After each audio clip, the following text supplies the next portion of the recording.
On Wednesday 27, Purba Maharipur-Bhuratili MDC Debjit Tripura resigned from his position. Shipajala Zonal Chairman MDC Umashankar Debarma might also resign as he was not appointed as a minister.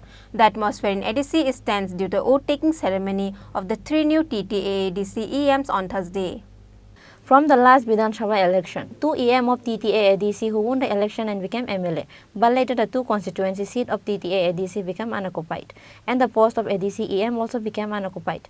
To fill the empty seats, the promoter decided to appoint 3 MDCs as the new EMs.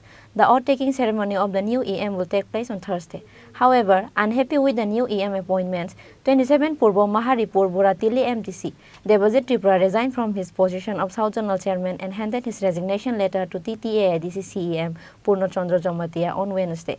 However, he hasn't mentioned the reason of his resignation clearly in his letter.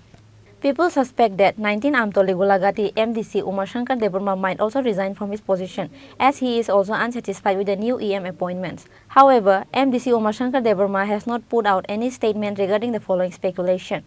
Bureau Report, Chini Khorang.